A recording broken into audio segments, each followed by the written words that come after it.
asyhadu anna Muhammad. Alhamdulillah di malam ini Allah memberikan sempat kepada kita untuk bertolak ilmi. Mudah-mudahan ilmu yang diberikan Allah kepada kita dijadikan oleh Allah ilmu yang bermanfaat dan kita berlindung kepada Allah dari ilmu yang bermanfaat. Semoga setelah kita memahami ilmu yang kita bahas dijadikan oleh Allah sebagai penambah untuk keimanan dan ketakwaan kita, dan mudah-mudahan kita bertambah kepada Allah sehingga kita bisa menjauhi berbagai maksiat. Amin.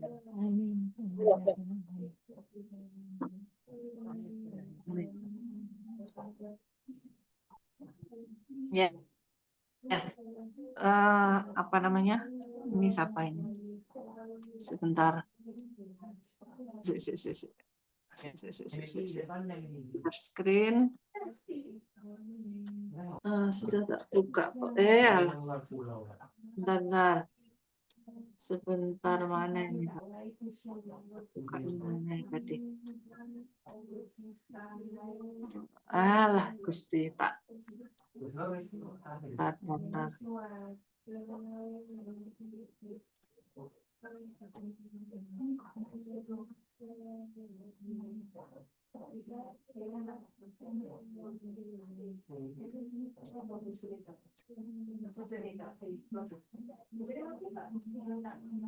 Al-usul as-salasah. Iya, Ustazah mungkin bisa di di prolog al-usul al-salasah itu apa? Iya. Salasah itu 3 atau ya? Ya, saya jelaskan sedikit, tapi nanti di prolog kita baca bersama. Bismillahirrahmanirrahim. Al-usul itu adalah pokok. As-salasah 3.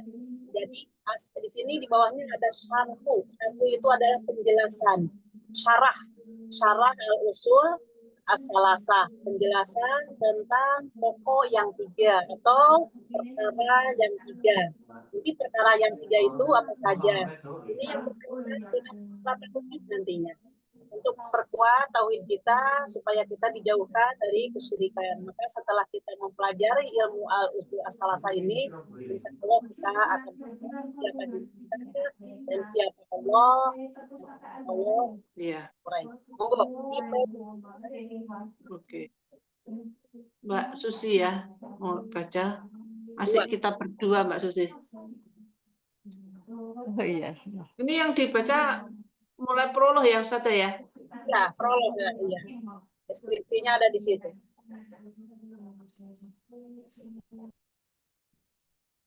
Ya, bismillahirrahmanirrahim. Ini kita akan membahas suatu risalah yang berjudul Thalathah al-Usul atau Al-Usul as-Salasah atau 3 landasan pokok yang ditulis oleh Syekh Muhammad bin Abdul Wahab rahimahullah, di mana ini merupakan pelajaran dasar dalam bidang akidah. Yang dimaksud al-usul al-salasah atau 3 landasan pokok tersebut adalah ma'rifatullah atau mengenal Allah. Kemudian ma'rifatun nabiyah atau mengenal Nabi Muhammad. Ma'rifatul din atau mengenal agama Islam. Inilah 3 pertanyaan yang akan ditanyakan oleh malaikat Munkar dan Nakir di alam barzah. Pertanyaan malaikat inilah yang disebut dengan fitnah kubur. Sebagaimana disebutkan di dalam hadis-hadis sahih yang diantaranya diriwayatkan oleh Al-Bara bin Azib radhiyallahu anhu bahwa Nabi Muhammad Shallallahu Alaihi Wasallam bersabda tentang perjalanan seseorang yang meninggal dunia di alam barzah. Lantas rohnya dikembalikan ke jasadnya, kemudian 2 malaikat mendatanginya. Di dalam riwayat yang lain disebutkan artinya saja langsung ya. Langsung, monggo, langsung aja. Jemaahnya. Ada 2 malaikat yang hitam lagi biru, salah satunya disebut Munkar dan yang lainnya disebut nakir. Di dalam hadis tersebut, munkar dan nakir memiliki arti sesuatu yang menakutkan, mengerikan dan tidak dikenal. Maka disebutkan sifat-sifatnya yang hitam dan biru. Setelah itu, kedua malaikat tersebut mendudukkannya dan bertanya kepadanya tentang 3 hal, yaitu man robbuka atau siapa Tuhanmu, man nabi yuka Juga. atau siapa nabimu, madinuka atau apa agamamu. Bagi orang yang beriman, maka dia akan menjawabnya dengan mudah, sebagaimana sabda Nabi Muhammad Shallallahu Alaihi Wasallam. Artinya ya, kedua malaikat itu mendudukkannya dan bertanya, siapa Tuhanmu? Dia menjawab, Tuhanku Allah. Keduanya bertanya, apa agamamu? Dia menjawab, agamaku Islam. Keduanya bertanya, siapakah laki-laki yang diutus kepadamu ini? Dia menjawab, dia adalah Rasulullah Shallallahu Alaihi Wasallam. Ya, sampai di situ dulu, Bu Susi. Paham ya? Iya, Insya ini Allah. ceritanya itu eh, eh, eh, diriwayatkan oleh siapa ini tadi anu deket dia Al-Baro. eh Al-Baro. Al-Baroh ya. Al-Baro. Jadi Al-Baroh itu eh, apa namanya di zaman Rasulullah termasuk sahabat ya ya Ustazah. Ya, Ketika itu dia di apa ditunjukkan seorang yang rohnya dikembalikan ke jasadnya ya. Hmm. Kemudian mendapatkan didatangi malaikat, kemudian malaikat itu bertanya kepada tadi yang meninggal tadi siapa namanya ya? orang yang Rohnya beriman aja. tadi, Nah, ya. Kemudian dua malaikat mendatanginya tadi, menanyakan pertanyaan tadi, siapa uh, 3 pertanyaan. Tuhanmu, siapa agamamu, kemudian siapa nabimu. Itu 3 hal yang ditanyakan pada jasad yang pertama kali ditemui oleh Munkar dan Nakir, begitu ya, Ustazah? ya, ya. Jadi kita mempelajari ini supaya insya Allah kita akan paham. Karena yang 3 pokok masalah ini itu akan menjadikan di alam kubur sebuah pertanyaan bagi kita. Pertama, yang saya ulangi lagi, al-usul itu adalah pokok, as-salasah 3. Jadi 3 pokok masalah ini yaitu yang berkaitan dengan sesuatu yang akan menjadi pertanyaan kita di alam kubur. Maka pertanyaan-pertanyaan yang 3 ini itulah yang dinamai fitnah kubur atau ujian di dalam kubur. Maka ada dalam hadis, barang siapa yang dia itu selamat dari gerbang pertama akhirat, yaitu pertanyaan-pertanyaan yang di alam barzah atau alam kubur ketika jenazah itu dimasukkan ke liang lahat, kemudian ditanya belum langkah orang-orang itu sampai ke rumah, masih ada di situ sekitar 7 langkah, ada yang mengatakan begitu, maka malaikat yang menjaga alam kubur itu bertanya kepada si jenazah tersebut, yaitu mengenai siapa Tuhanmu, siapa agamamu, dan maka di sini insya Allah akan diuraikan mengenai hal-hal yang mengenal Allah, mengenal Nabi, dan mengenal agama. Nah, ini merupakan pokok bagi kita supaya kita ini mengenal siapa diri kita dan apa tugas kita. Kita sudah mengenal diri kita. Kemudian kita akan mengenal Allah dan kita akan tahu siapa Allah itu. Insya Allah di sini akan terurai secara rinci, akan tetapi singkat. Dari mana ada komentar, ada pertanyaan? Ya, Ustazah, ini apa namanya artikel atau materi ini sering menjadi apa sanggahan. Jadi saya kan juga dosen ya, Ustazah. Artinya begini, saya lihat Bapak di suro-suro itu mereka mengajarkan atau menghadapi cerita seperti ini, kemudian diajarkan kepada santri-santrinya atau apa namanya, didikannya itu Iya. untuk menghafal.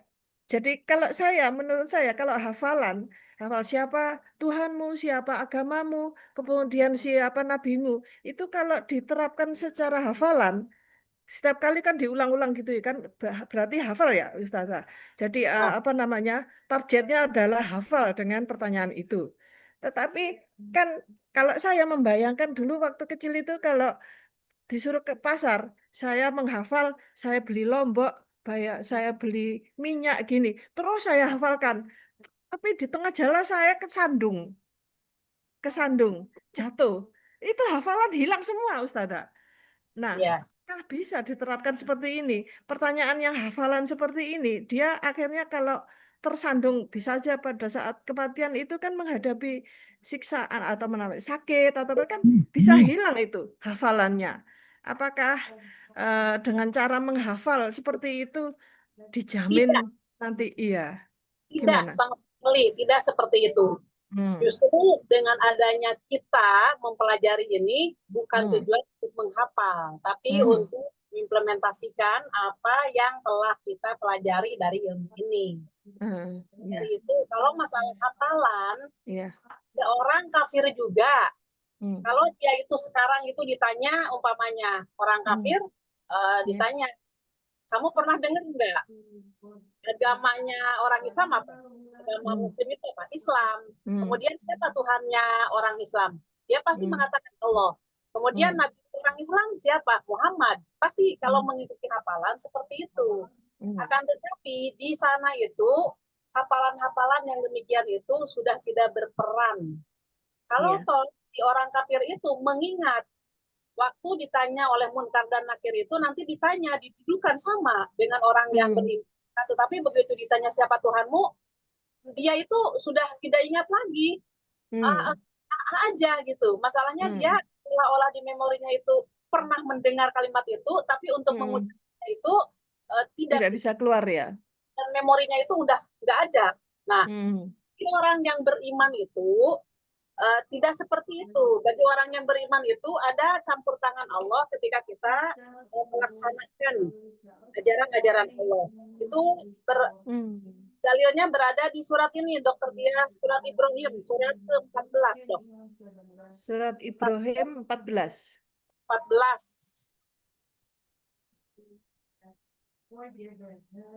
Surat 14 ayatnya 27, Dok. Ya, tunggu.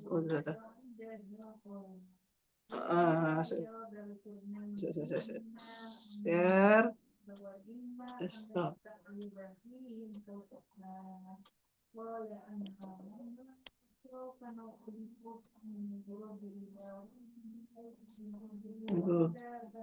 Ya lah, bentar.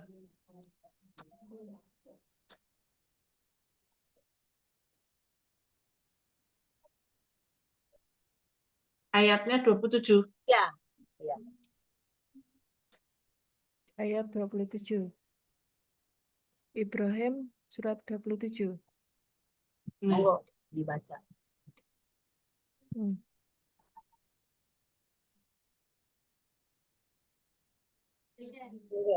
Bu Susi yang baca, silakan. Ya. Allah meneguhkan iman orang-orang yang beriman dengan ucapan yang teguh itu dalam kehidupan di dunia dan akhirat. Dan Allah menyesatkan orang-orang yang zalim dan memperbuat apa yang Dia kehendaki. Nah, jadi yang beriman itu yusabbitullahu ladzina amanu, ada penetapan untuk bisa menjawab kalimat tersebut. Yang kalimat itu waktu di dunia dia mengaplikasikannya sehingga terbawa ketika dia meninggal, maka di alam kubur pun itu ditetapkan oleh Allah. Jadi untuk jawaban tersebut Allah sudah menetapkannya di dalam orang yang beriman. Sehingga ketika ditanya oleh dua malaikat tersebut, Marrobuka, siapa Tuhanmu? Maka orang yang beriman itu menjawab langsung Allah. Apa agamamu? Islam. Siapa orang ini? Nabi Muhammad. Jadi Nabi Muhammad itu diperlihatkan kepada orang yang beriman, sehingga orang yang beriman itu menjawab di hadis yang panjang kalimatnya, ya itu adalah Muhammad, utusan Allah, dia telah membawa risalahmu yaitu Al-Quran dan kami mengimaninya, kata orang yang beriman. Maka dengan pertanyaan yang 3 tadi dan jawaban yang 3 tadi, luluslah orang itu, itulah yang dikatakan fitnah kubur. Akan tetapi ketika orang yang beriman menjawabnya benar, maka itu dikatakan bahwa pertanyaan yang pertama sudah dikasih kemudahan, maka insya Allah langkah kedua dan seterusnya sampai dia mau masuk surga pun dikasih kemudahan-kemudahan. Mudah-mudahan orangnya yang demikian insya Allah. Jadi ini semua kita tidak bisa mengandalkan diri kita sendiri ya Ustazah. Jadi kita memang harus berdoa dan memohon keteguhan untuk Ya. ini ya, begitu ya. Iya, Selalu supaya menganjurkan di dalam hadis yang panjang, hendaklah kalian berlindung kepada Allah dari siksa kubur. Ya, hendaklah kalian mohon diteguhkan hati kalian pada Allah. Jadi artinya Allahumma inni a'udzubika min azabi jahannama wa min azabil qabri wa min fitnatil mahya wal mamat wa min fitnatil masiihid dajjal. Ya Allah, aku berlindung kepadamu dari siksa kubur, dari siksa api neraka jahanam, dan dari fitnah hidup dan mati, dan dari fitnahnya masiihid dajjal. Kemudian kalimat yang kedua yaitu Allah menetapkan juga kepada orang-orang yang beriman dalam masalah jawaban-jawaban tadi. Maka itulah di dalam hadis yang panjang, barang siapa yang dia diselamatkan dari jawaban tersebut, insya Allah langkah selanjutnya dikasih kemudahan pula. Lancar ya, iya, insya Allah. Kemudian doanya, ya muqallibal qulub, sabit qalbi ala dinik. Ya muqallibal qulub, wahai yang membolak-balikan hati, sabit qalbi, tetapkanlah hatiku ala dinik atas agamamu. Jadi kalimatnya, semoga Allah menetapkan aturan-aturan yang telah kita pelajari secara Islam ini sampai kita diwafatkan. Kemudian kalimat yang selanjutnya banyak yang dituntun oleh Rasulullah, Allahumma hawin alaina fi sakaratil maut, ya Allah tahan kami di dalam sakaratul maut. Kemudian Allahumma anta waliyuna fid dunya wal akhirah, tawaffana muslimah wa alhikna bis solihin. Allahumma ya Allah, sesungguhnya Engkau itu adalah pelindung bagi kami di dunia dan di akhirat. Wafatkanlah kami di dalam keadaan berserah diri dan himpunlah kami beserta orang-orang yang soleh. Maka doa itu hendaklah dilaksanakan sekarang, mohon kepada Allah gitu. Itu yang berkaitan dengan masalah fitnah kubur. Jadi itu Bu Susi. Ya, amin. Monggo, Dokter Dia bagaimana, Dok? Iya, paham Ustazah. Ya. Monggo lanjut. Gantian siapa? Tunggu. Tadi sampai Adapun orang kafir atau munafik. Ini ya. Halaman 5. Ini ya. Dokter Ari, monggo.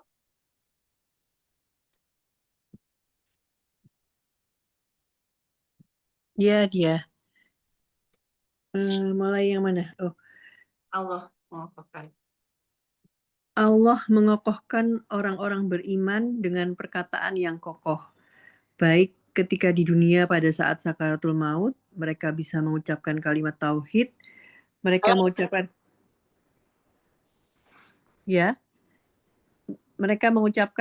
kata-kata yang baik sebelum meninggal dunia maupun di akhirat. Di antaranya ketika mereka ditanya di alam barzah. Maka dengan mudah mereka menjawab bahwa Tuhanku adalah Allah, Nabiku adalah Muhammad, dan agamaku adalah Islam. Orang-orang kafir atau munafik yang masih hidup sampai sekarang, jika ditanyakan kepada mereka, siapakah Tuhan orang Islam, mereka tahu dan akan menjawab Allahu Akbar. Ini apa, Ustazah? Allah agak kelihatan. Iya. Jalla Jalalah. Allah Jalla Jalalah. Ya. Jika ditanyakan kepada mereka, siapakah nabi orang Islam? Mereka tahu dan akan menjawab Muhammad. Jika ditanyakan kepada mereka, apakah agama mereka? Maka dengan mudah mereka akan menjawab Islam. Akan tetapi, jika sudah berada di dalam alam barzah, maka mereka dibuat lupa oleh Allah Jalla Jalalah. Ada sesuatu yang sepertinya mereka pernah ingat, tetapi mereka dibuat lupa. Ini adalah suatu perkara yang sangat mengenaskan bagi mereka. Ketika mereka ditanya, mereka merasa pernah tahu. Mereka mencoba untuk mengingat, tetapi tidak ingat dan tidak mampu untuk menjawab. Ketika mereka tidak mampu menjawab pertanyaan tersebut, maka mereka langsung dipukul dengan palu atau sesuatu yang terbuat dari besi oleh malaikat, sehingga berteriak dengan teriakan yang didengar oleh para makhluk sekitarnya kecuali manusia dan jin. Jadi, inti pembahasan kita adalah tentang 3 landasan pokok utama, di mana itulah pertanyaan yang akan ditanyakan pertama kali ketika manusia berada di alam barzah dengan melalui ujian pertama. Oleh karenanya, di dalam istilah syariat, 3 pertanyaan itu disebut dengan fitnatul qabri, ujian di dalam kubur. Di alam barzah terdapat 2 hal. Pertama adalah fitnatul qabri, ujian di dalam kubur, dan yang kedua adzabun naim qabr, Ya. azab atau nikmat kubur. Barang siapa yang bisa menjawab 3 pertanyaan tersebut, maka dia akan mendapatkan nikmat kubur. Barang siapa yang tidak mampu menjawabnya, maka dia akan mendapatkan azab kubur. Masing-masing dari kita tidak akan bisa lari karena akan ditanya dengan 3 pertanyaan tersebut pada saat permulaan berada di alam barzah. Ada beberapa orang yang tidak ditanya oleh malaikat, sebagaimana disebutkan oleh para ulama, seperti para nabi, siddiqin, orang yang mati syahid, atau orang yang bekerja di daerah perbatasan atau peperangan. Namun hukum asal secara umum semua manusia akan ditanya tentang 3 perkara ini.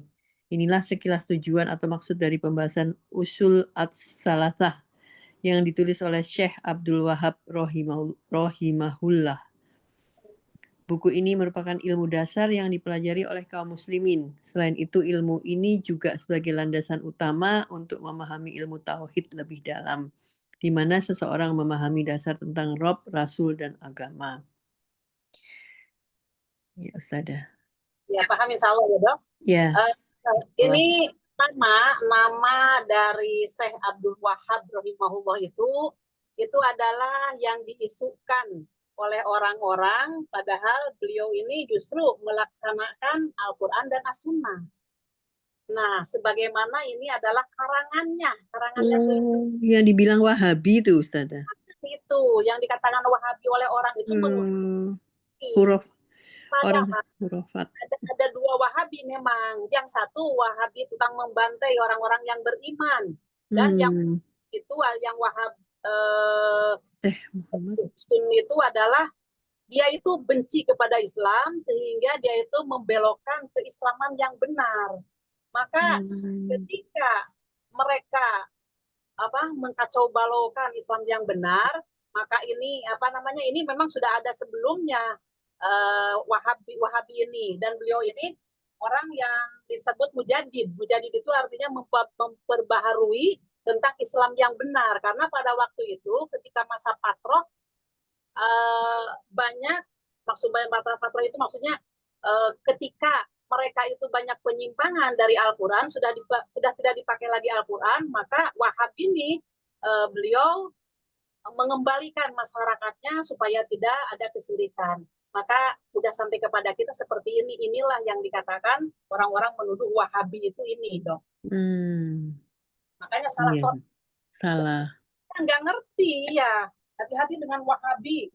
Bukan pembantai orang, bukan ini bohong dia. Bukan Wahabi yang justru Wahabi yang kita baca ini dan karangannya, insya Allah kalau kita paham akan menyelamatkan kita dari ilmunya. Insya Allah. Ini Syekh ini termasuk tabi'ut gitu lah, Ustazah? Iya. Di kalangan tabi'in. Iya, Ustazah. Jadi di kubur itu ada 2 perkara. Pertama ada 3 perkara. 1 fitnah kubur.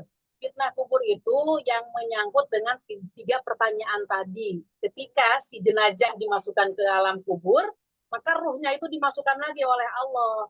Maka ketika sudah dimasukkan dia, didudukkan dia oleh 2 malaikat, Munkar dan Nakir. Nah, yang hitam dan yang biru itu kan, wallahu alam gitu kan, menyeramkan. Maka ketika pertanyaan yang tadi itulah yang dikatakan fitnah kubur. Seandainya dia selamat, maka insya Allah langkah selanjutnya hari kebangkitan pun akan selamat. Di alam mahsyar akan selamat.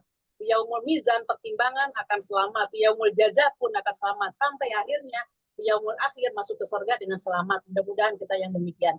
Kemudian selama penantian, ini kan masa transit di alam kubur ini. Yang ahli sorga belum dimasukkan ke sorga, yang ahli neraka belum dimasukkan ke dalam neraka. Maka ketika transit ini justru ada yang mendapatkan azab kubur atau siksa kubur, ada yang mendapatkan nikmat kubur.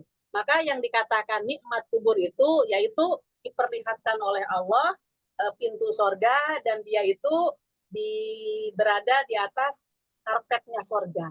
Terus dan terus tiap pagi dan petang seperti itu. Maka itulah yang dikatakan nikmat kubur.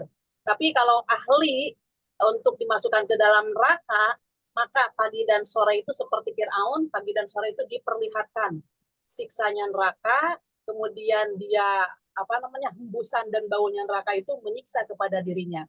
Maka itu adalah namanya siksa kubur. Maka tidak ada, dari situ aja sudah tidak disebutkan atau sudah tidak ada ruh gentayangan, ruh kembali ke rumah, 40 hari dia kembali, 3 hari kembali ke rumah, bohong, tidak ada dasar hukumnya itu. Monggo, bagaimana dok? Ustazah tanya, Ya. berarti bekalnya itu adalah Islam, iman, tauhid, gitu ya Ustazah, supaya atau ilmu tentang ilmu yang syar'i untuk bisa lancar menjawab pertanyaan dan mendapat rahmat Allah. Gitu Ustazah.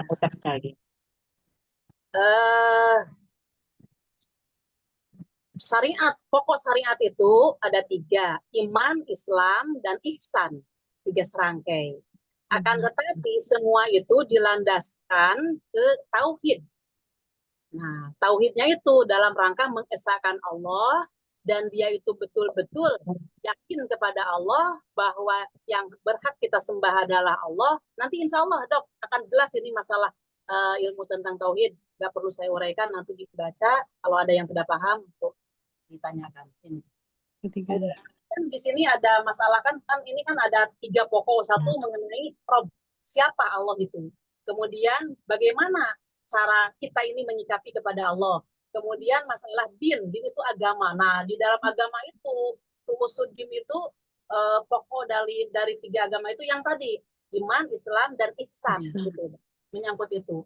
Artinya apa? Secara singkatnya kita tidak boleh melepaskan untuk mentadaburi, mempelajari tolab ilmi Al-Quran dan Sunnah. Itu adalah pokok bagi kita. Maka seandainya ada hal-hal yang berkaitan dengan masalah ibadah yang tidak mengikuti aturan Allah dan Rasulnya, hati-hati di situ. Ya. Insyaallah jelas ya, Dok? Ya, jelas sudah. Monggo, lanjut. Dokter Dia. Iya. Nih. Mbak Uria, monggo.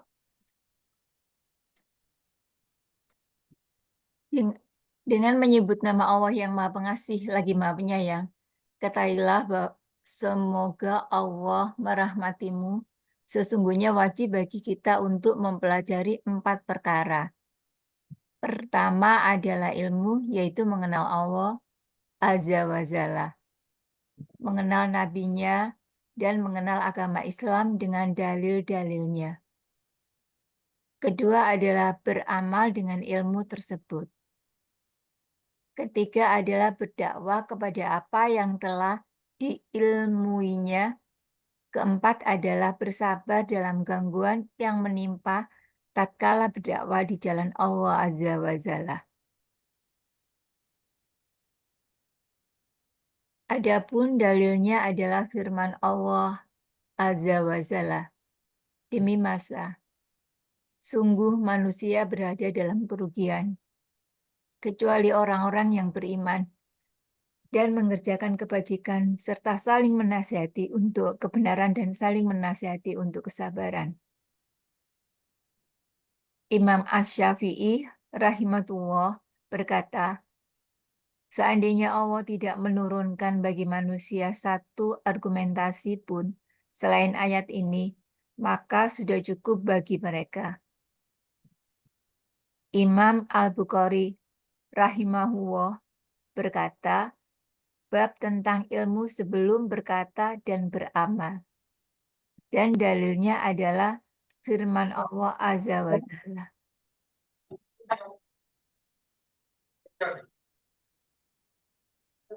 Ketahuilah bahwa tidak ada Tuhan yang patut untuk disembah kecuali Allah, dan mohonkanlah ampunan atas dosa. Maka Allah Azza wa Jalla memulai dengan ilmu sebelum perkataan dan perbuatan. Syarah, buku yang ringkas ini mengajarkan kita untuk terbiasa dalam berdalil, untuk membicarakan tentang permasalahan agama.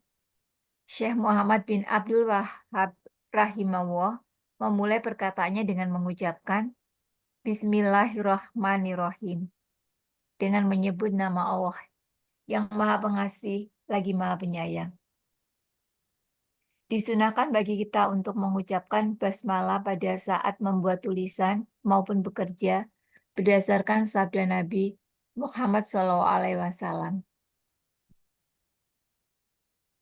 Setiap ucapan atau perkataan penting yang tidak dibuka dengan zikir, maka dia terputus.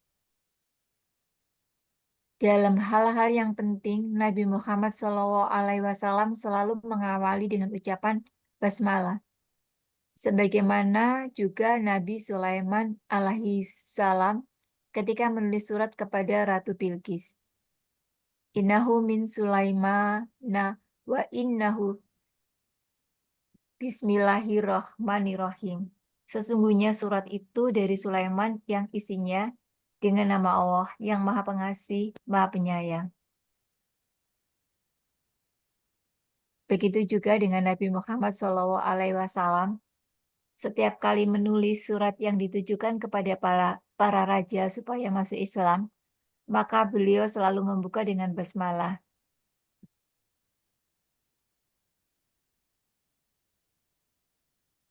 Dengan menyebut nama Allah, Pengasih lagi Penyayang, dari Muhammad, hamba Allah dan utusannya, kepada Heraklius, Raja Romawi. Selain itu, banyak dari para ulama yang membuka tulisan dan buku-buku dengan ucapan basmalah. Ketika seseorang mengucapkan basmalah, maksudnya ia sedang mencari keberkahan dengan menyebut nama Allah yang Maha Pengasih, Maha Penyayang, sekaligus meminta pertolongan kepada Allah agar memudahkan urusannya. Setelah Syekh Muhammad bin Abdul Wahhab berkata, ketahuilah, semoga Allah merahmatimu, sesungguhnya wajib bagi kita untuk mempelajari 4 perkara.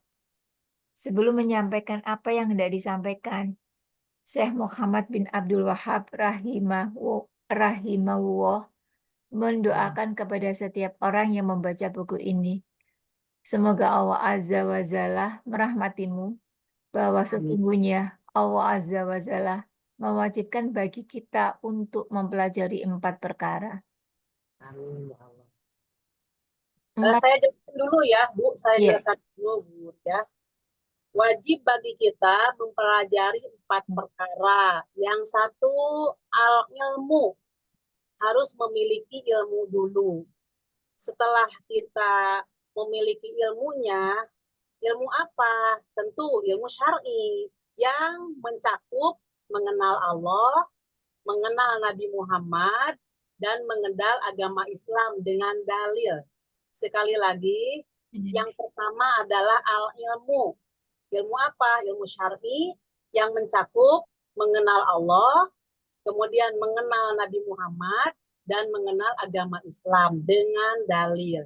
Yang kedua yaitu adalah amal. Dalam amal ini mengerjakan. Ketika kita sudah mengetahui ilmunya, maka hendaklah kita mengerjakannya dengan berdasarkan ilmu yang sudah kita ketahui itu. Ketiga, ketika kita sudah memiliki ilmu dan kita pun mengamalkan, maka kita mendakwahkan. Maka di dalam hal yang mendakwahkan itu nanti akan disampaikan dalil-dalil yang berdasarkan dari Al-Quran dan Sunnah. Maka ketika kita berdakwah di dalam berbagai aspek pun yang berkaitan dengan masalah agama, dengan masalah hal yang gaib, jangan sampai menggunakan akal pikiran.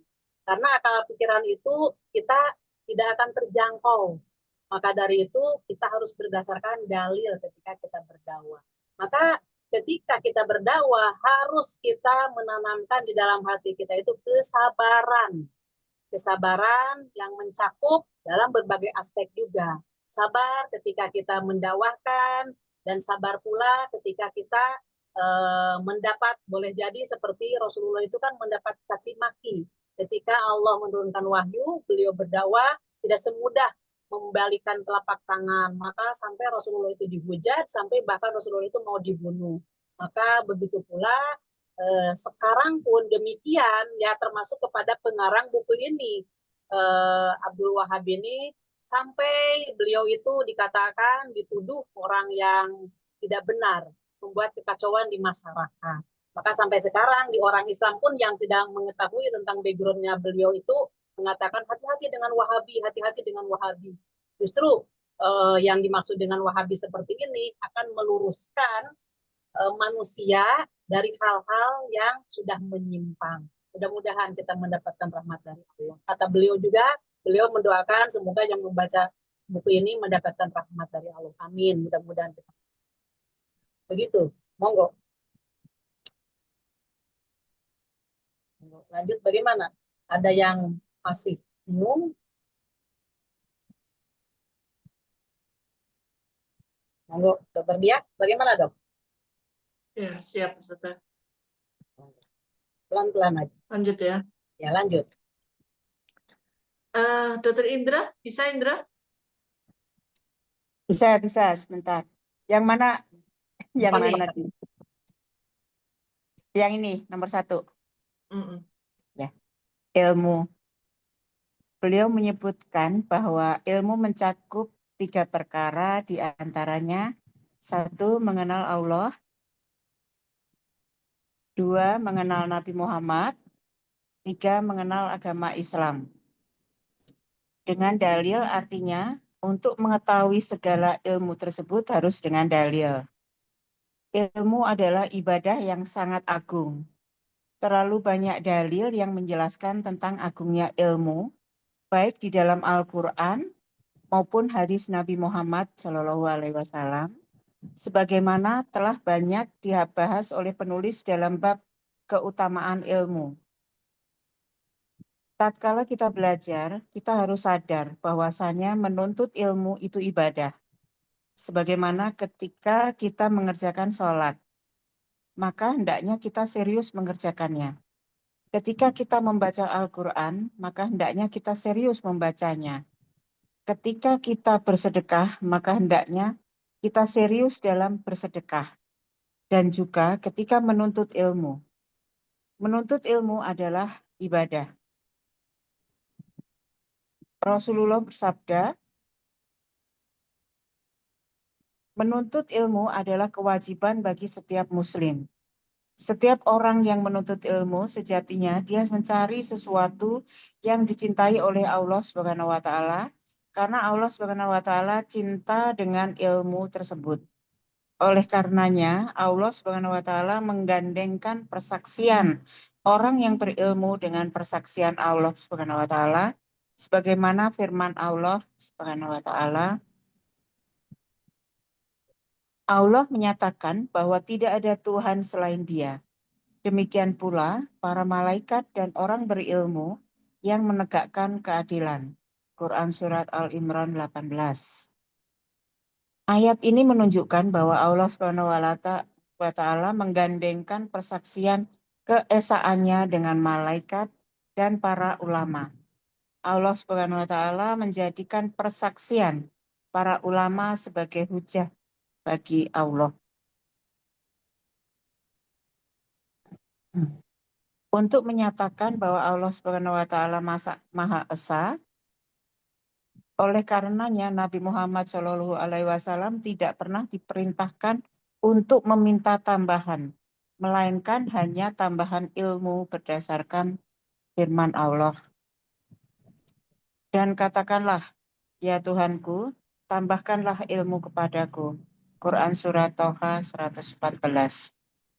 Hal ini yang tercantum di dalam Al-Quran, bahwa Rasulullah SAW tidak pernah diperintahkan untuk meminta tambahan kecuali tambahan ilmu.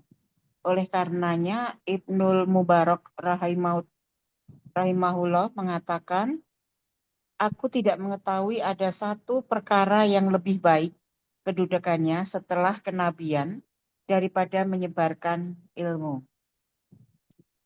Ilmu apa yang dimaksud? Ilmu dibagi dua, yaitu ilmu dunia. Ilmu ini dibagi menjadi tiga, fardu ain dan fardu kifayah. Ilmu dunia termasuk hal yang penting karena kita tahu bahwa agama Islam bukan hanya berbicara tentang masalah syariat saja, dan setiap orang butuh tentang ilmu kedokteran, politik, peperangan, persenjataan, teknologi, dan ilmu keduniaan lainnya. Maka umat Islam juga butuh terhadap ilmu itu. Jika ada orang yang ditunjuk oleh penguasa untuk mempelajari ilmu-ilmu yang berat tersebut, maka hukumnya adalah fardu ain. Jika telah cukup orang-orang yang mempelajarinya dan banyak orang yang mempelajarinya, maka hukumnya menjadi fardu kifayah. Mubah, yaitu berupa ilmu-ilmu dunia yang bermanfaat. Haram, yaitu berupa ilmu-ilmu dunia yang diharamkan untuk mempelajarinya, seperti ilmu judi, meramal, dan yang semisalnya. Hukum mempelajari ilmu-ilmu ini adalah haram. Ya, sampai di situ dulu, Dok. Bagaimana, Dok? Bisa dipahami ya? Ya, kalau dipahami ya memang ya harus dicari, harus dikejar, harus ditambahkan ilmu itu. Gitu ya, Ustazah. Artinya kita sebagai umat Islam, karena kita ini ditempatkan oleh Allah hidup di dunia, pasti kita ini akan membutuhkan ilmu yang berkaitan dengan masalah dunia. Maka ketika kita mempelajari ilmu dunia, karena itu adalah perintah dari Allah, maka hukumnya nanti akan ibadah. Termasuk seseorang yang mencari nafkah.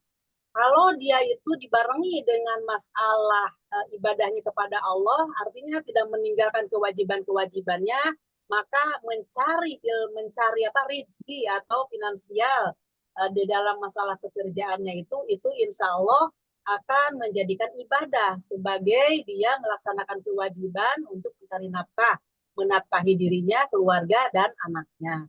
Akan tetapi seandainya dia itu mencari finansial tersebut dengan meninggalkan ibadah kepada Allah, itulah yang dikatakan dilalaikan oleh dunia.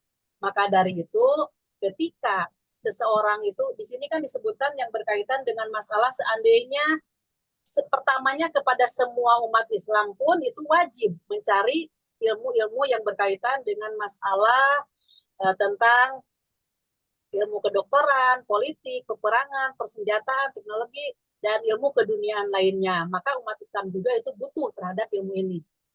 Artinya kalau toh itu sudah banyak orang-orang yang mempelajari ilmu yang disebutkan tadi, maka hukumnya nanti jadi fardu kifayah. Fardu kifayahnya apa? Ya karena kan sudah ada yang mewakili. Maka kalau sudah ada yang mewakili, tidak serta-merta semua umat Islam wajib melakukan itu. Tidak. Itu kalau masalah duniawi. Kalau yang berkaitan dengan masalah dunia. Tapi seandainya orang Islam pada saat itu belum mengetahui tentang ilmu ini, jadi itu kena kewajiban, maka itu menjadi fardu ain untuk semuanya harus gitu. Sebagaimana gini, ketika ada orang yang meninggal, kemudian di situ belum ada yang memulasara dan belum ada yang menyolatkan, belum ada sampai dia itu memakamkan, maka kewajiban itu dikenakan kepada semua umat Islam yang mengetahui di situ ada jenazah. Tapi ketika jenazah itu sudah ada yang mewakili untuk memandikan, menyolatkan dan menguburkan, maka gugurlah kewajiban aini itu menjadi kewajiban kifayah atau fardu kifayah.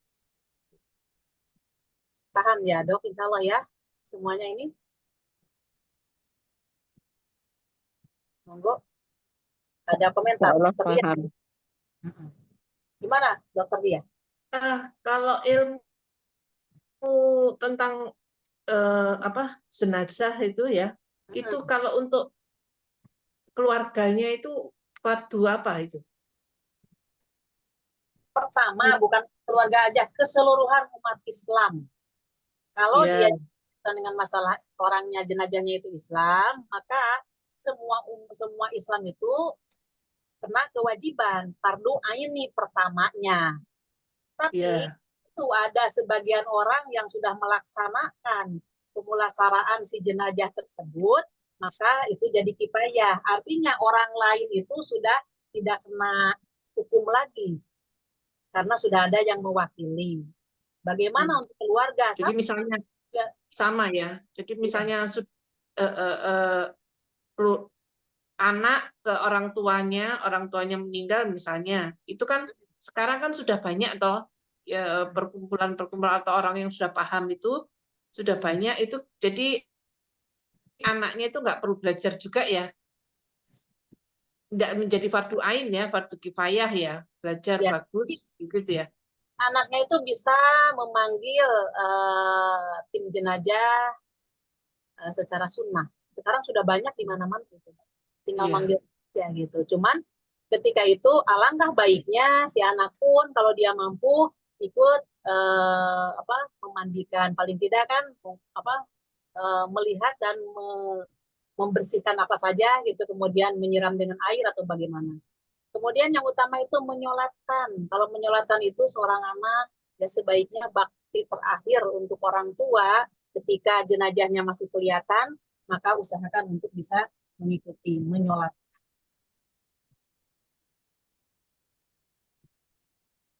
Iya, sudah.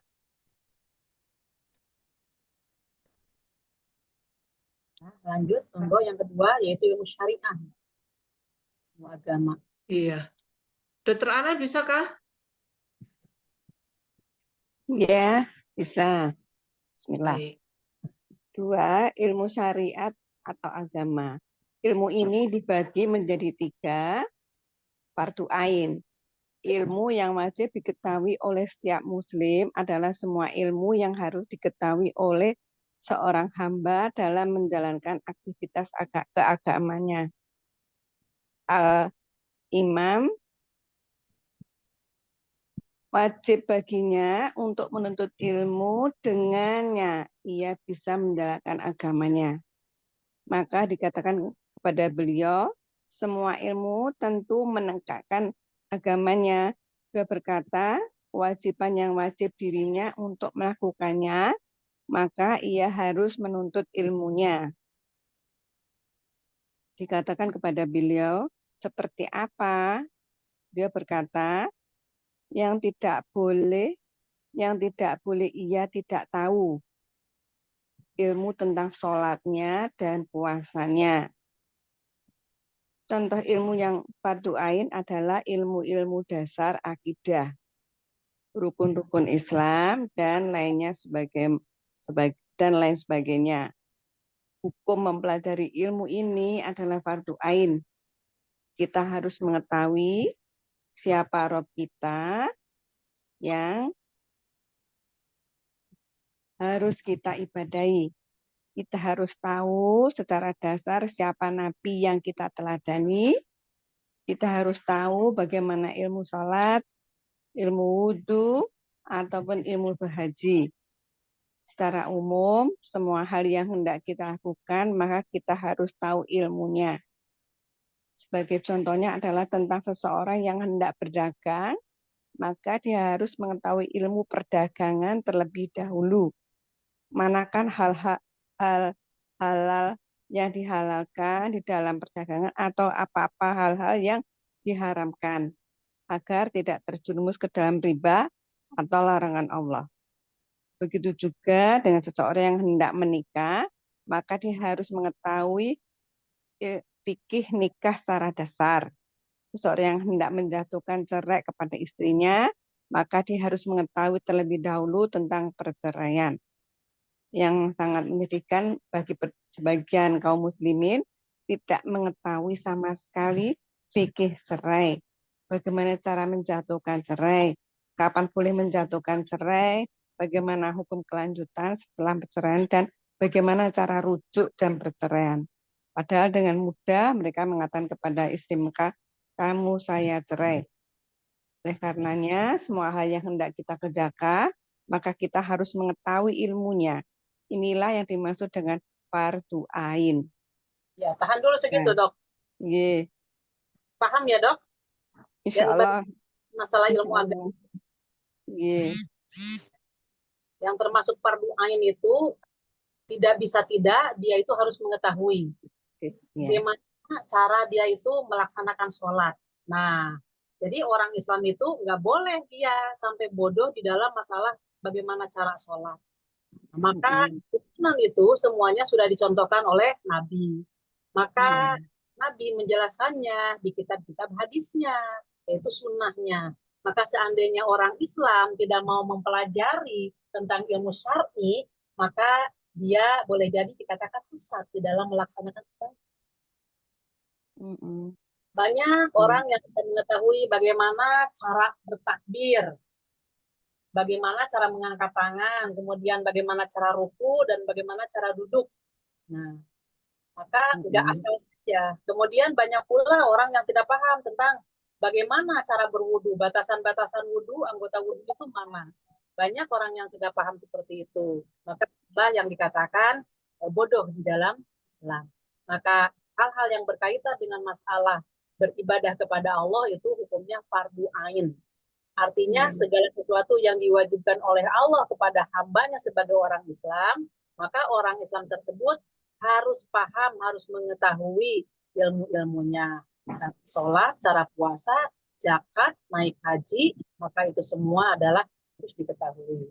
Tidak akan dia bisa mengetahui secara gamblang kalau dia tidak mempelajari, tidak mentadaburi Al-Quran dan sunnahnya.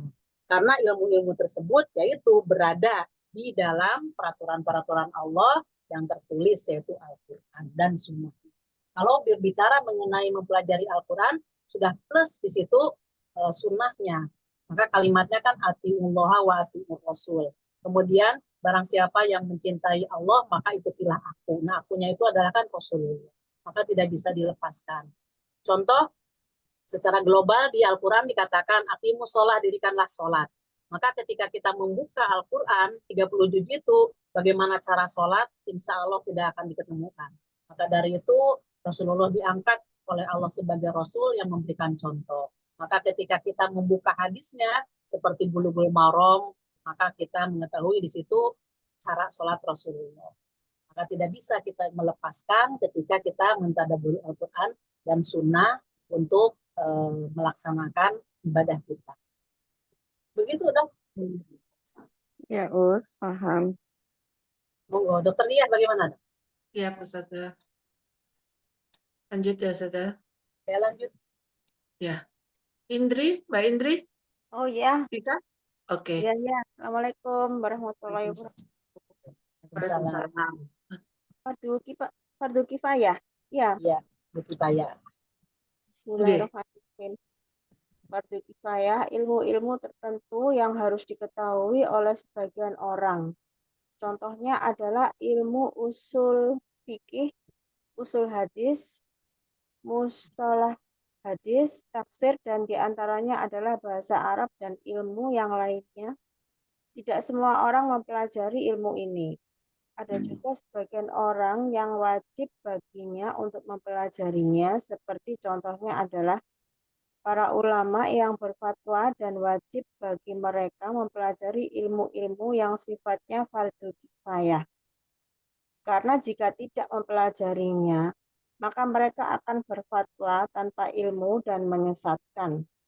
karena mereka memiliki kebiasaan menjawab pertanyaan.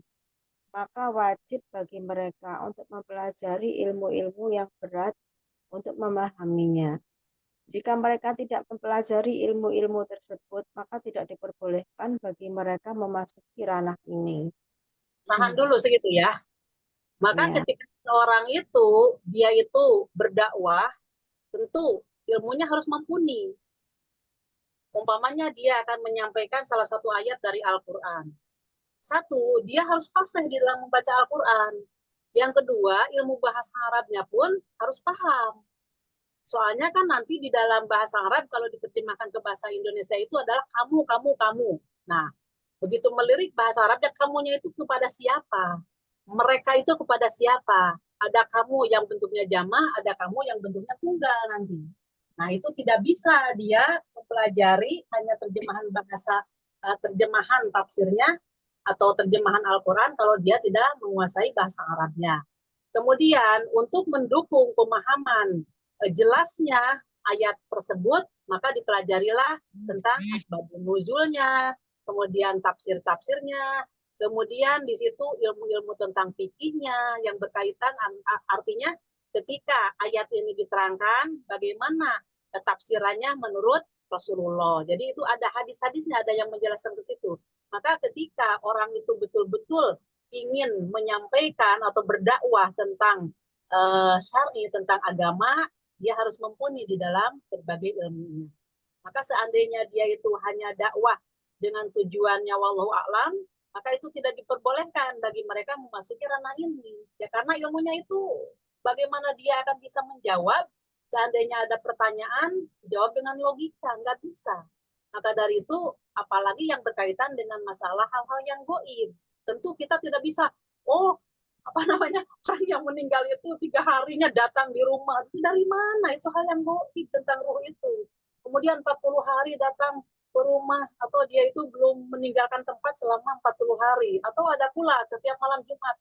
Itu dari mana dalil itu? Itu semua itu yang berkaitan dengan masalah goib. Maka hal-hal yang berkaitan dengan masalah goib, kita harus ada rekomendasi dari yang maha goib, gitu. Maksudnya yang maha mengetahui goib, yaitu Allah. Ya begitu diantaranya, Dok. Ya, Ustazah, sudah jelas. Ya. Monggo lanjut. Lanjut.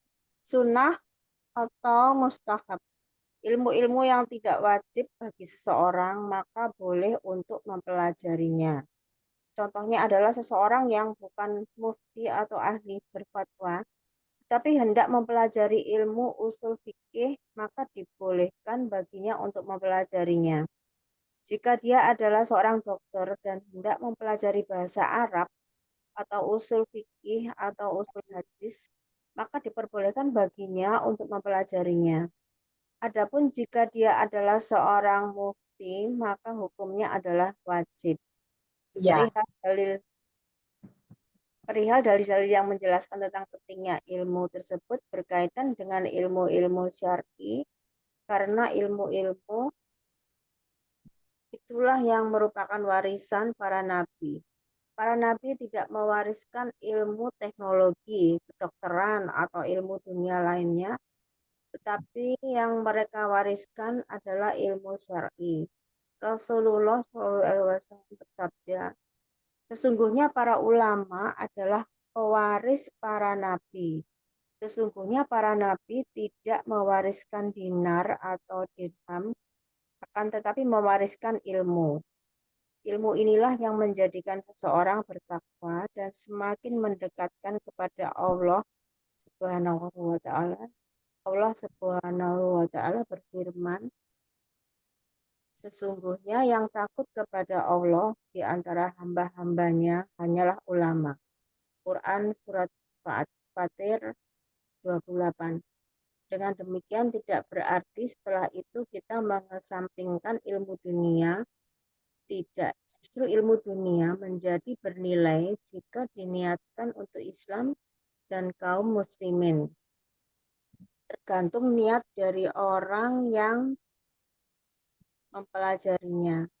Barangkali ilmu dunia terlihat sepele, akan tetapi jika seseorang mempelajari ilmu kedokteran, atau pemerintahan untuk menerapkan kepentingan kaum muslimin, maka dia akan mendapatkan pahala. Hal ini karena Nabi Muhammad SAW bersabda, sebaik-baik manusia adalah yang bermanfaat bagi manusia lainnya.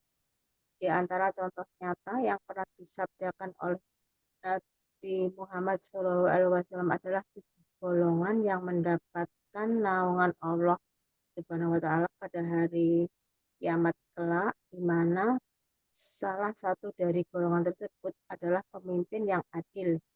Nabi Muhammad SAW menyebutkan tentang dunia berupa pemimpin yang adil. Seorang pemimpin yang adil jika mampu masuk ke dalam pemerintahan dan memimpin dengan keadilan dan memberikan manfaat kepada orang banyak, maka dia akan mendapatkan derajat yang tinggi di sisi Allah Subhanahu wa Ta'ala. Dari sini kita tahu bahwasanya di antara ilmu yang wajib adalah mengenal Allah Subhanahu wa Ta'ala, mengenal Nabi, dan mengenal agama Islam. Imam Al-Bukhari rahimahullah menyebutkan bab ilmu itu sebelum berkata dan bertindak. Perkataan ini terlihat sepele, tetapi sejatinya hal ini menjadi poin yang sangat penting dalam menjalani kehidupan sehari-hari. Kita harus belajar, jangan hanya memiliki hobi berkomentar atau memberikan kritikan kepada orang lain dan bertindak semaunya jika kita tidak mempunyai ilmu. Allah Subhanahu wa Ta'ala berfirman, dan janganlah kamu mengikuti sesuatu yang tidak kamu ketahui. Quran Surat Al-Isra 36. Pada zaman sekarang, sebagian orang tidak hanya memiliki hobi berbicara pada masalah dunia atau politik saja, tetapi banyak dari mereka yang berbicara masalah agama sesuai dengan hawa nafsunya. Hendaknya setiap muslim memperhatikan ucapan dan tindakannya. Yang lebih penting dari itu adalah dia harus berilmu terlebih dahulu sebelum berucap dan bertaubat. Ya, paham. Paham. Paham, Ustazah. Nah, Seperti yang kita hadapi kehidupan sehari-hari ini ya, apalagi ada medsos itu ya, jadi ya. tahu luar lebih luas. Maka ketika kita sudah tahu ilmunya, apapun yang timbul dari manapun, itu kita bisa menyaring. Ada filter bagi kita. Tidak semuanya itu loh, ini kan yang menyampaikan ini. Dan ini ada di TikTok kalimat-kalimat ini. Betulkah? Gitu kan. Nah, maka ketika kita tidak tahu ilmu, langsung kita terima secara mentah, maka hati-hati dalam hal itu. Jadi kembali bahwa orang yang beriman itu, orang Islam itu wajib dia itu untuk mempelajari ilmu agama secara hafal. Intinya ke situ. Seandainya dia itu tidak mengetahui tentang ilmu agama, maka dalam pembicaraannya pun istilahnya lantur gitu. Sehingga ketika ada orang yang bertanya, dia memberikan fatwa dengan logikanya, bukan berdasarkan dalil. Sedangkan orang yang dia itu tidak berdasarkan dalil, seperti firman Allah di sini, surat Al-Isra, wala taqfu ma laisa laka bihi ilmun. Dan janganlah kamu mengikuti sesuatu yang tidak kamu ketahui. Gitu. Jadi asal jangan bicara, bicara tapi tidak memiliki ilmunya. Itu lebih berbahaya. Makanya ada yang dikatakan seperti ulama su atau da'su. Su itu adalah yang mengajak ke dalam neraka. Di dalam hadis disebutkan bahwa Rasulullah bersabda, akan datang suatu zaman yang pada zaman itu adalah para dai yang mengajak ke dalam neraka. Maka seandainya kalian tahu itu bahwa umpamanya ada pertanyaan, ada dai, kan dia itu sebagai apa? Panggilannya juga ustadzah gitu kan. Nah, tapi dia itu mengajak ke dalam neraka kata Rasulullah. Kenapa?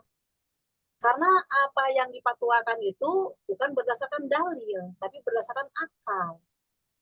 Tapi kok dia fasih di dalam bahasa Arabnya, maksudnya di dalam membaca Al-Qur'annya dia fasih gitu kan. Ya belum tentu yang fasih itu memiliki ilmunya.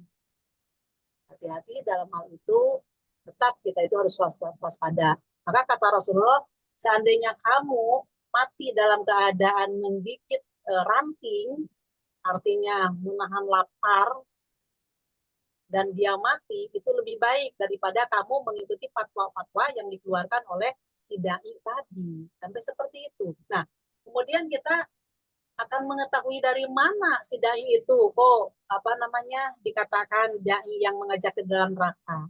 Karena masalahnya ya kita harus tahu ilmunya. Maka ketika kita tahu ilmunya, maka kita akan bisa menilai terhadap dai tersebut.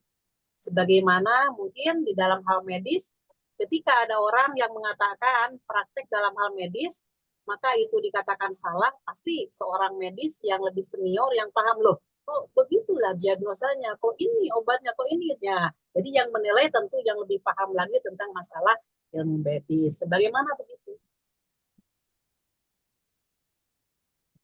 Monggo. Ada. Sudah. Ya, monggo dok. Sekarang kan zamannya artificial intelligence, AI itu. Ya. Sampai saudara saya itu bilang begini, aku sekarang sudah punya rujukan yang lebih pintar dari ustadz manapun. Apa? AI.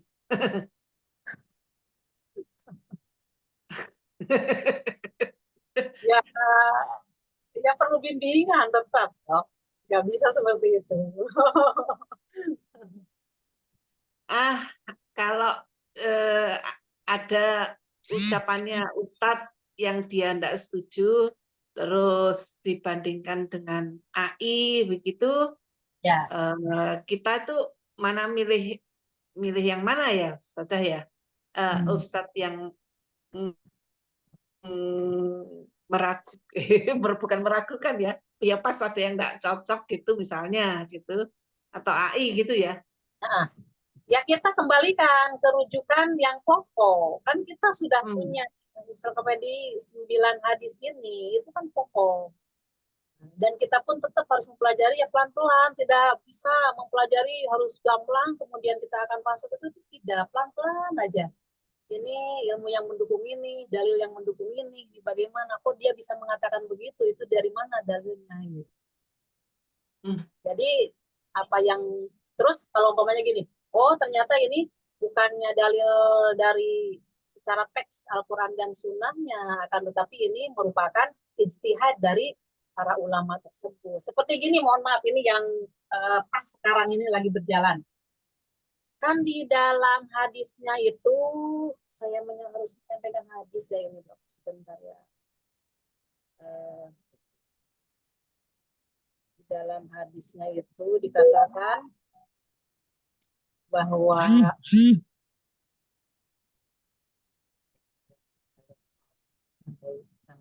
sampaikan judulnya.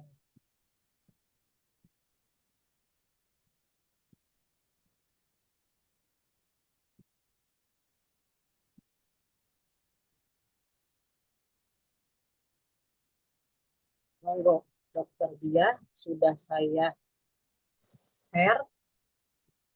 Monggo kalau mau di-share dulu ke grup atau langsung dibaca. Nah, coba saya akan menerangkan masalah supaya paham.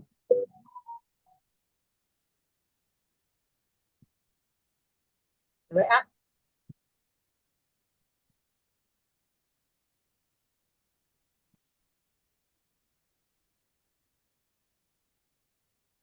Bab keutamaan berpuasa dan lain dalam hari 10 pertama dari bulan Dzulhijjah.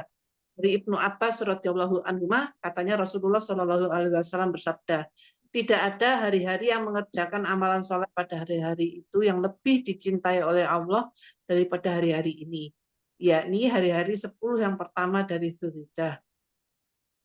Para sahabat berkata, ya Rasulullah, apakah juga tidak lebih dicintai oleh Allah guna mengerjakan jihad fisabilillah? Maksudnya untuk mengerjakan jihad, apakah tidak lebih dicintai oleh Allah kalau dilakukan dalam hari-hari selain hari-hari pertama dari bulan Dzulhijjah itu? Beliau Shallallahu alaihi wasallam menjawab, tidak lebih dicintai oleh Allah pada hari-hari selain hari-hari 10 itu untuk berjihad fisabilillah, kecuali seorang yang keluar dengan dirinya dan hartanya kemudian tidak kembali dengan membawa suatu apapun dari yang tersebut, yakni setelah berjihad lalu mati syahid. Di sini Ini jadi ya, 10 hari pertama Zulhijjah itu adalah bagus untuk beramal soleh, khusus untuk paling lebih dicintai daripada hari-hari lain. Ya. Terus sahabat ini nanyain, lah kalau yang tidak dilakukan jihad fisabilillah tapi tidak dilakukan di 10 Zulhijjah itu apa ya? Apa yang tidak baik gitu? Apa yang tidak lebih baik? Tidak lebih dicintai? Ya bingung, Sada, coba. ya, saya melanjutkan yang kalimat jenengan dulu. Apakah jihad fisabilillah itu apakah tidak lebih baik daripada yang 10 amalan soleh? Nah, maka kata Rasulullah tidak katanya. Kecuali kalau orangnya itu betul-betul jihad di jalan Allah, yaitu perang melawan orang-orang kafir, dia keluar untuk berangkat perang, membawa perbekalannya, dengan berbagai apapun yang dia sukai dibawa ke medan perang, maka dia tidak kembali ke rumahnya, kecuali hanya nama. Artinya dia gugur di medan perang, dan segala sesuatunya itu tidak kembali ke rumahnya, akan tetapi boleh jadi mungkin menjadi rampasan bagi orang-orang kafir. Maka itulah jihad yang masih bisa menandingi amalan-amalan soleh yang dikerjakan di 10 awal bulan Zulhijjah. Paham itu, Dok? Segitu dulu. Ya, amalan soleh apa saja di 10 Zulhijjah ini ya, Allah senang banget ya. Nah, di sini kalimatnya di siang hari. Kalau di Ramadan itu kan penekanannya ke malam hari, malam yang terakhir. Kalau di sini adalah min ayam, dari siang-siang hari. Maka ketika di pas kita ini lagi 10 ini tanggal kedua kan, hari kedua ya, hari besok hari ketiga insya Allah. Besok hari kedua, hari Rabu, hari Kamis, oh iya, besok hari Jumat, hari ketiga. Karena tanggal 28-nya ini bulan Zulhijjahnya. Jadi besok hari ketiga, maka di awal bulan Zulhijjah ini siapapun yang melaksanakan amal soleh, maka amal solehnya itu lebih dicintai. Maka ini mudah-mudahan menjadi motivasi bagi kita untuk melaksanakan berbagai amal soleh. Di antaranya yang membaca Al-Quran, sholat, pokoknya segala kullu ma'rufin sodakotun, segala sesuatu yang baik adalah termasuk sedekah. Maka dari itu sholatnya kita yang tadinya kita umpamanya hanya ngepres di wajib, maka usahakan ada qobliyah, ba'diyah, ada sunatnya. Kemudian sering-seringlah pada siang harinya itu banyak membaca Al-Quran. Penekanannya di dalam hadis, maka hendaklah memperbanyak memuji Allah, mengagungkan Allah, dan bertasbih. Jadi subhanallah, Allahu Akbar, la ilaha illallah, alhamdulillah itu sering-seringlah di hari ke-10 itu. Itu lebih dicintai amalan-amalan oleh Allah. Kemudian di sini kalimatnya gini, Imam Nawawi menempatkan di bab ini keutamaan berpuasa dan lain-lain dalam hari-hari 10 pertama dari bulan Zulhijjah. Para ulama mengatakan bahwa amalan soleh itu termasuk salah satunya itu puasa. Jadi puasa sunat. Berarti kalau ada orang yang mau melaksanakan amal soleh berbentuk puasa, yaitu dari tanggal 1 sampai tanggal 9 atau tanggal 8, karena hari tanggal 9 itu kan termasuk Arafahnya, puasa Arafah. Maka ini merupakan adalah ijtihad para ulama. Karena secara teks, secara dalil, itu tidak disebutkan puasanya, ada kalimat maka di situ dilaksanakan puasa dari tanggal 1 sampai tanggal 8. Akan tetapi kalimatnya terkurung secara umum, yaitu amal soleh. Maka ulama berpendapat bahwa puasa pun termasuk amal soleh. Maka barang siapa yang melaksanakan puasa dari tanggal 1 sampai tanggal 8 atau tanggal 9, itu termasuk amal soleh pula. Sedangkan kita kalau mengikuti secara teks, secara dalil, puasa yang ada dalilnya yang secara nas, yaitu saya itu puasa hari Senin dan Kamis, puasa Ayyamul Bid, kemudian puasa Daud, dan puasa Arafah. Nah, maka ada orang yang tidak setuju. Amal soleh di sini maksudnya memang yang lain-lainnya itu secara umum. Baca Al-Quran, sedekah, berbuat baik, situ. Kemudian kalau masalah yang berkaitan dengan puasa, maka puasanya itu harus berdasarkan dalil. Yaitu puasa yang yang ditekankan kepada berdasarkan dalil, yaitu hari Senin puasa Daud dan puasa Arafahnya. Kalau umpamanya puasa dilaksanakan dari tanggal 1 dengan diniatkan puasa Dzulhijjah, maka secara teks itu tidak ada, tapi itu terkurung dengan amal soleh, yaitu namanya ijtihad. Maka di masyarakat silahkan mau memakai yang mana. Kalau dia melaksanakan puasa dari tanggal 1 sampai tanggal 8, berarti itu mengikuti ijtihad ulama. Secara umum dikatakan amal soleh, dan puasanya pun termasuk itu amal soleh. Tapi kalau kita mau melirik secara teks dalil, maka pasti Senin, Kamis, ataupun puasa Daud selama seminggu itu. Adapun Arafah itu adalah secara dalil, karena di tanggal 9 Dzulhijjah itu dilaksanakan puasa Arafah. Bahkan Rasulullah menyatakan, barang siapa yang melaksanakan puasa Arafah, maka keutamaannya dosa-dosa kecil yang telah lalu diampuni, kemudian dosa yang akan datang sudah dijamin 1 tahun ke depan. Jadi ketika dia melaksanakan 1 hari puasa Arafah, walaupun dia melaksanakan dosa-dosa kecil, itu sudah otomatis gugur tanpa kita minta ampun dan minta maaf pun gitu. Itu dia. Bagaimana, Dok? Paham? Jadi yang kaitannya dengan pertanyaan saya tentang AI itu, ya ini ya, Ustadzah mencontohkan di hadis ini ya. Jadi banyak orang mengatakan bahwa puasa 10 hari Dzulhijjah itu ya ini ya berdasarkan ini, padahal secara teks bunyinya itu tidak seperti itu. Bunyinya itu amalan soleh gitu ya. Kalau amalan soleh itu diartikan puasa, itu namanya istihad. Ya, karena kenapa dikatakan ijtihad, kan secara teksnya tidak ada, tidak disebutkan. Kalau Rasulullah bersabda, barang siapa yang puasa dari tanggal 1 sampai 8, nah itu teks, sama dengan Senin, Kamis, Daud, Arafah, itu kan langsung dari Rasulullah. Ya, begitu, Dok. Saya nanya yang Daud, Ustadzah. Daud itu kalau misalnya begini, misalnya ya, kan selang-seling tuh Daud itu. Nah, tapi kalau begini, Senin puasa, terus Selasa enggak, terus Rebo puasa, terus Kamis puasa, Jumat enggak, Sabtu puasa, Minggu enggak, terus Senin. Jadi puasanya itu Senin, Rebo, Kamis, Sabtu. Supaya kan ada yang hari Jumat itu katanya enggak boleh puasa gitu loh, supaya enggak jatuh, selang-selingnya itu enggak jatuh di Jumat. Begitu tuh boleh apa enggak, Ustadzah? Nah, perlu dibimbing, kalimat Jumat itu perlu saya bimbing.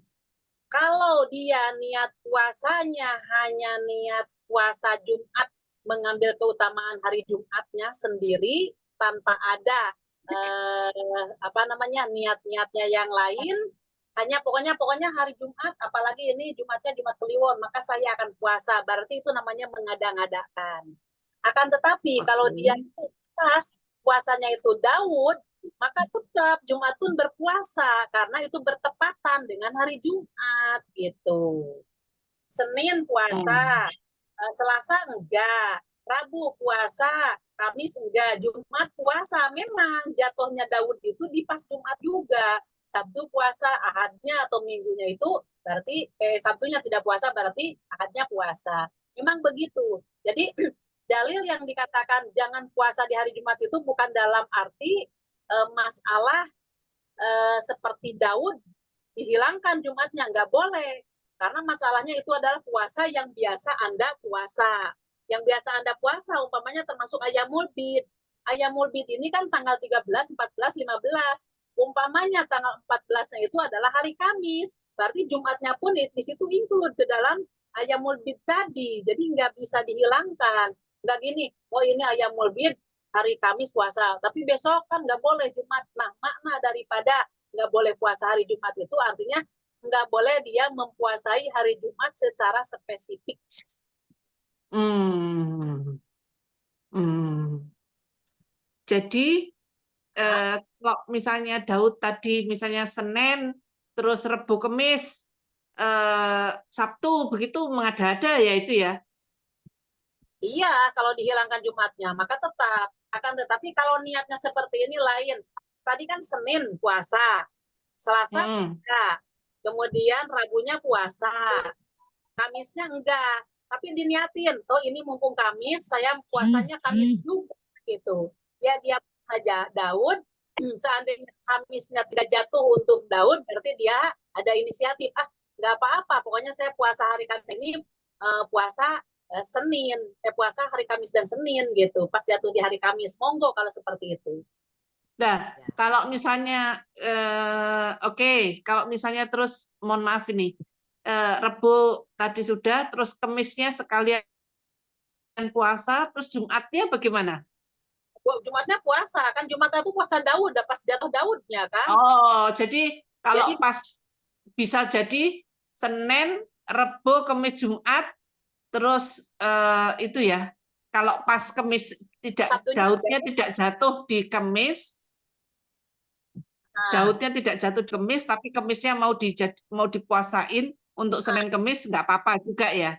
Nggak apa-apa, boleh seperti itu. Berarti berturut-turut. Jadi Jumatnya tetap harus puasa. Yang tidak puasa kan itu masuknya ke Daud. Jadi Sabtunya nggak puasa, Minggunya puasa. Jumat tetap puasa. Oke. Oke, paham Ustaz. Nah, gitu. Tuh. Jelas ya sekarang ya? Nggih. Ustazah boleh tanya sebentar. Oh, monggo. Tadi menarik yang tentang AI. Sekarang ini kan apa ya, AI itu begitu marak sampai dijadikan referensi.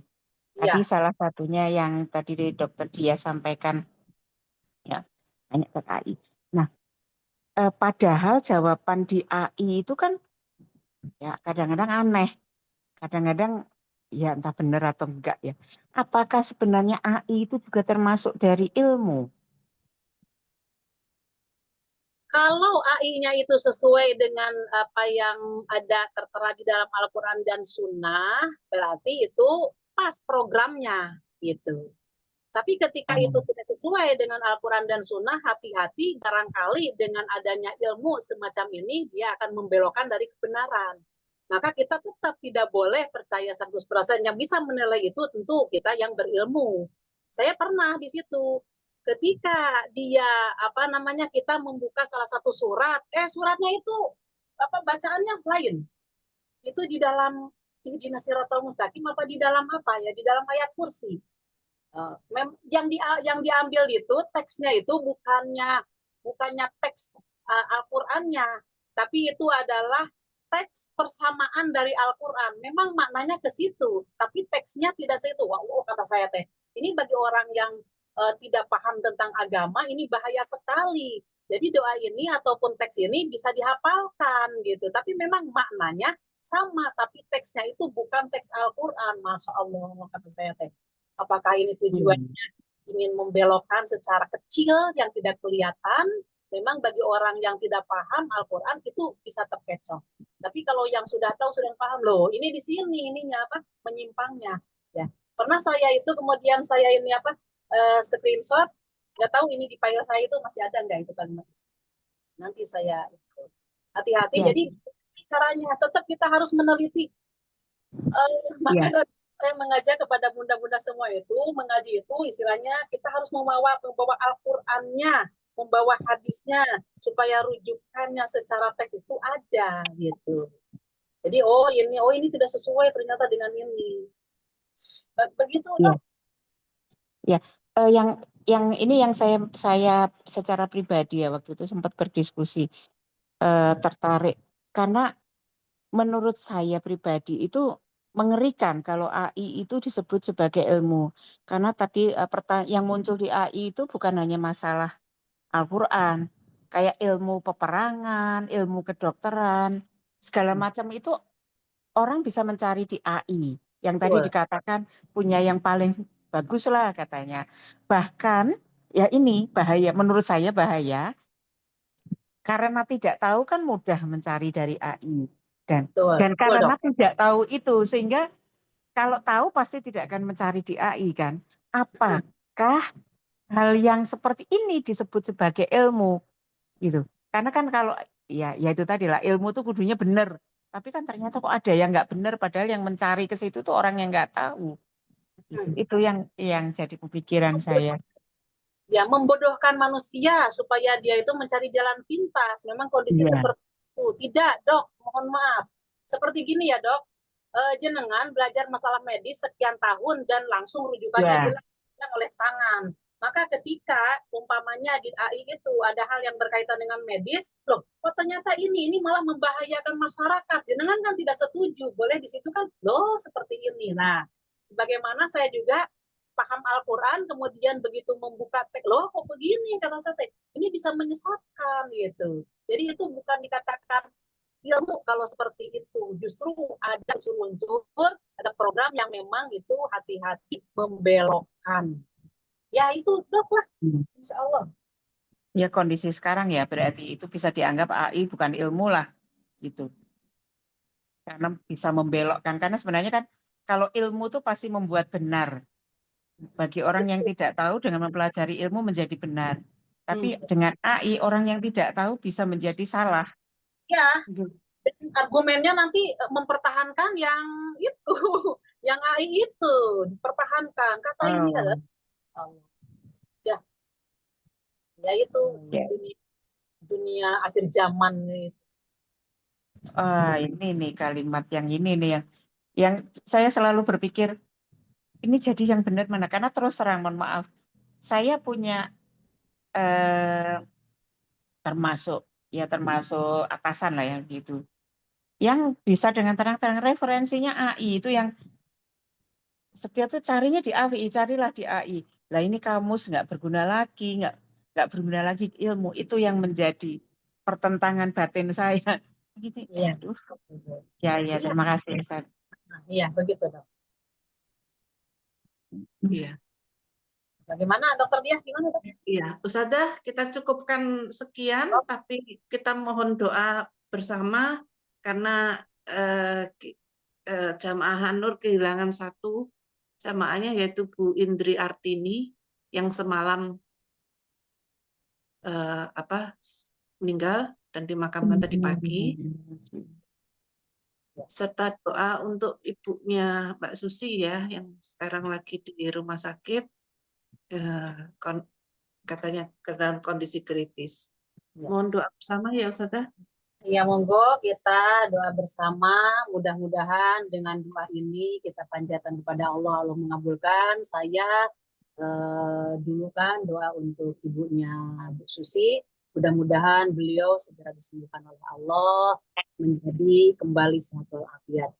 Bismillahirrahmanirrahim. Allahumma inna nas'aluka bi anna nashhadu annaka antallah la ilaha illa antal ahadus samad allazi lam yalid wa lam yulad wa lam yakul lahu kufuwan ahad. Allahumma sholli ala Muhammad wa ala ali Muhammad.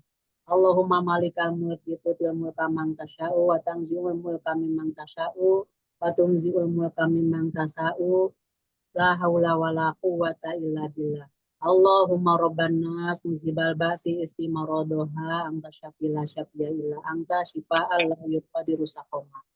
Allahumma ya Allah rabban nas Tuhannya manusia musibal basi yang menghilangkan penyakit ismi maradoha semoga engkau menyembuhkan kepadanya la yuqadiru saqoma dengan menyembuhkan yang tidak meninggalkan penyakit sedikit pun. Mudah-mudahan bundanya Bu Susi disembuhkan oleh Allah dengan kesembuhan yang komplit dan mudah-mudahan beliau dikasih ketabahan, kesabaran dalam menghadapi ujian. Semoga menjadi dosa-dosanya dan mudah-mudahan mendapatkan rahmat dari Allah. Amin ya rabbal alamin. Dan selanjutnya kita berdoa untuk Indri Artini. Ibu Indri Artini, mudah-mudahan beliau diterima amal solehnya, diampuni dosa-dosanya. Bismillahirrahmanirrahim. Allahumma firlahu warhamhu wa'afihi wa'fu anhu wa akrim nujulahu wa wasi madholahu wa adhilhul jannah wa qihi fitnatal qabri wa azabannar. Ya Allah, semoga Engkau mengampuni dosa-dosanya, merahmati, dan semoga Engkau memasukkan ke dalam tempat yang mulia dan diluaskan di alam kuburnya. Dan ya Allah, dia dimasukkan ke dalam sorga dan mudah-mudahan dia diselamatkan dari fitnah kubur dan siksanya kubur. Amin ya Rabbal alamin. Demikian dok, mudah-mudahan diterima oleh Allah dan mudah-mudahan Allah memberikan ketabahan kepada keluarganya dan semoga menjadi penggubur bagi dosa-dosanya. Amin ya Rabbal alamin. Saya tutup dengan doa akhir majelis kita ya dalam majelis.